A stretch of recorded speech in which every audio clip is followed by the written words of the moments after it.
Written by C.B. Jones.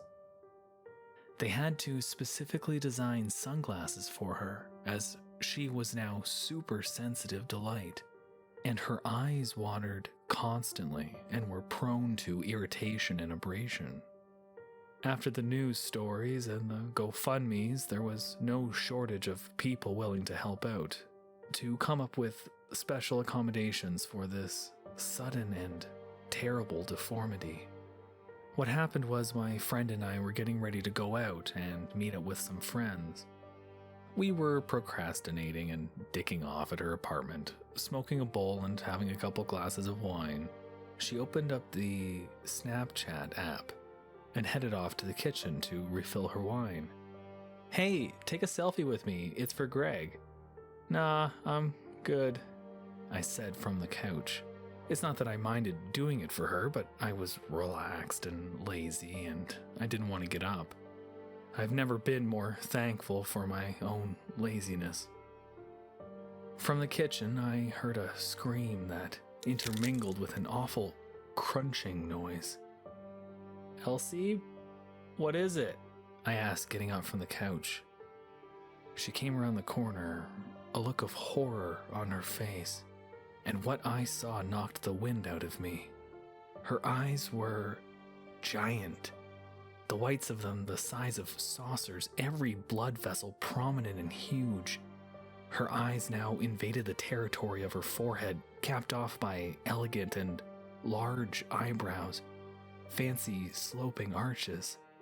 Her eyelashes were long tendrils that flopped around involuntarily from smoky shaded eyelids.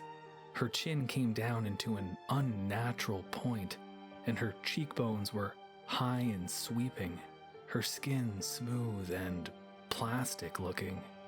She looked like some CGI Disney princess come to life, eyes all stylized and unrealistic, but very real as she stood before me. Her tears were thick and viscous and ran down her face in a string of goop. No one could come up with a plausible explanation that didn't involve black magic or the supernatural. It was a medical and scientific mystery. For others, it was simply proof that we were living in a simulation. Us, the subjects in the simulation, had somehow created software that could alter the Matrix's code in real time, resulting in the monstrosities we now witnessed. The app stock plummeted, and they removed all their filter options from their programming, their most popular feature. In Washington, they worked diligently to shut down the app completely, but not before there were other victims.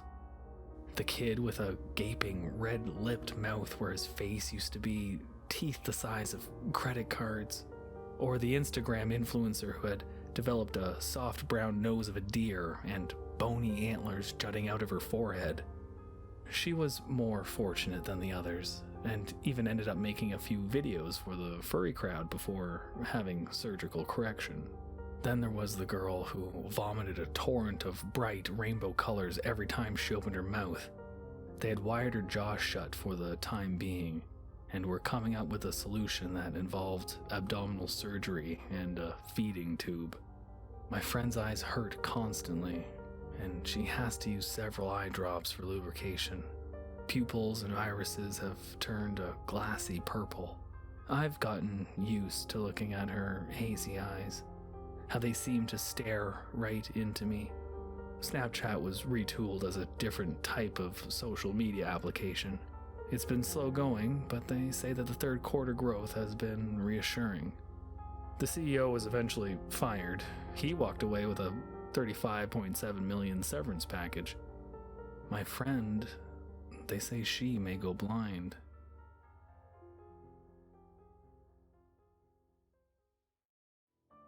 I hope you enjoyed that story.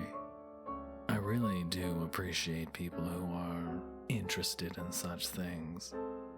Thank you for listening.